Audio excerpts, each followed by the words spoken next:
இன்றைய வேத வசனங்கள் கேட்டு ஆசீர்வாதம் பெறுங்கள். சங்கீதம் 40. கர்த்தருக்காக பொறுமையுடன் காத்திருந்தேன்.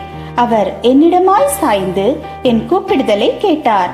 பயங்கரமான குழியிலும் உளையான சேற்றிலும் இருந்து என்னை தூக்கி எடுத்து என் கால்களை கன்மலையின் மேல் நிறுத்தி என் அடிகளை உறுதிப்படுத்தி நமது தேவனை துதிக்கும் புதுப்பாட்டை அவர் என் வாயிலே கொடுத்தார். அநேகர் அதை கண்டு பயந்து கர்த்தரை நம்புவார்கள்.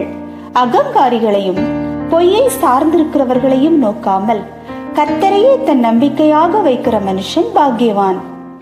என் தேவனாகிய கர்த்தாவே, நீர் எங்கள் நிமித்தம் செய்த உம்முடைய அதிசயங்களும் உம்முடைய யோசனைகளும் அநேகமாயிருக்கிறது.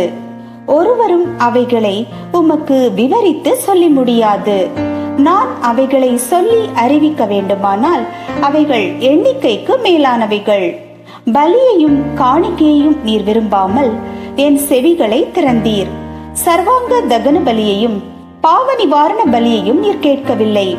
அப்பொழுது நான், இதோ வருகிறேன், புஸ்தக சுருளில் என்னை குறித்து எழுதியிருக்கிறது. என் தேவனே, உமக்கு பிரியமானதை செய்ய விரும்புகிறேன். உமது நியாய பிரமாணம் என் உள்ளத்திற்குள் இருக்கிறது என்று சொன்னேன். மகா சபையிலே நீதியை பிரசங்கித்தேன். என் உதடுகளை மூடேன். கர்த்தாவே, நீர் அதை அறிவீர்.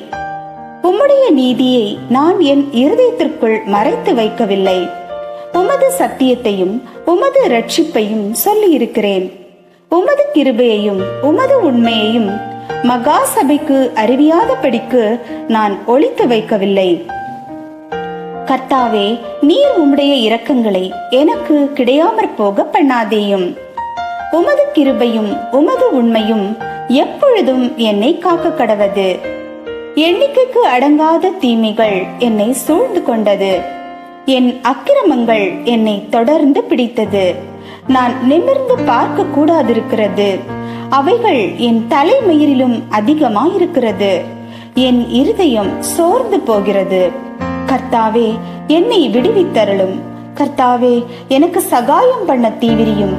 என் பிராணனை அழிக்க தேடுகிறவர்கள் ஏகமாய் வெட்கி நாணி எனக்கு தீங்கு செய்ய விரும்புகிறவர்கள் பின்னிட்டு லட்சிய அடைவார்களாக.